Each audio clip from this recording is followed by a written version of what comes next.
আসসালামু আলাইকুম। তেল দিছে 200 টাকার। দেখি আমরা যাই, দেখি কি বলে। আমরা এখন এই মুহূর্তে উপস্থিত আছি ভৈরবা তেল পাম্পে। আপনারা দেখতে পাচ্ছেন কি পরিমাণ ভিড়।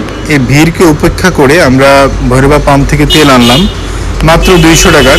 200 টাকার উপরে তেল দিচ্ছে না। আমরা অনেক চেষ্টা করেছি ওখান থেকে কিছু বেশি কানেকশন করার জন্য, কিন্তু তারা দেয়নি। আসলে আপনারা হয়তো সবাই অবগত আছেন যে ইরান এবং ইসরায়েল এবং আমেরিকার এই ত্রিমুখী যুদ্ধের কারণে সারা পৃথিবীতে তেল নিয়ে একটা মর্মান্তিক বাণিজ্য চলছে।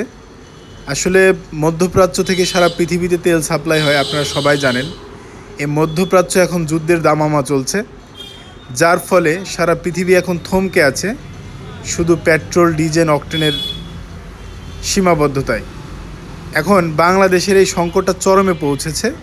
আপনারা দেখতে পাচ্ছেন বিগত দিনগুলোতে ভারতের আসাম থেকে বাংলাদেশে অনেক তেল এসছে। এই তেলের কারণে আমরা আজকে কিছু তেল পাচ্ছি। আর সবথেকে বড় বিষয় হলো এখন কিছু কিছু অঞ্চলে আমরা ফুয়েল পাচ্ছি, আর কিছু কিছু অঞ্চলে এখন ফুয়েল একেবারেই পাওয়া যাচ্ছে না।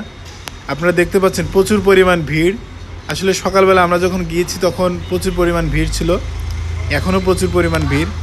আসলে তেল কতক্ষণ টিকবে সেটা বলা অসম্ভব। প্রচুর পরিমাণ তেল সংকট বাংলাদেশে। আসলে যারাই শুনছে যে তেল পাওয়া যাচ্ছে তারা ঝাঁকে ঝাঁকে যাচ্ছে, এমনকি ঢপ নিয়েও যাচ্ছে ঢপে করে তেল আনার জন্য। আমিও কিন্তু ব্যক্তিগতভাবে ঢপ নিয়ে গেছি, কারণ আমার গাড়ির ফুয়েল শেষ হয়ে গেছে।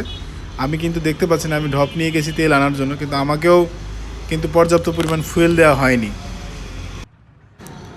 তেলের বিষয়ে আপনাদের অনেক ইনফরমেশন দিলাম। আজকে এই পর্যন্ত, দেখাবো অন্য কোনো ভিডিওতে। আসসালামু আলাইকুম। আসলে আপনারা বুঝতেই পারছেন যে তেল সারা বাংলাদেশে কী পরিমাণ তেল সংকট, বুঝতেই পারছেন।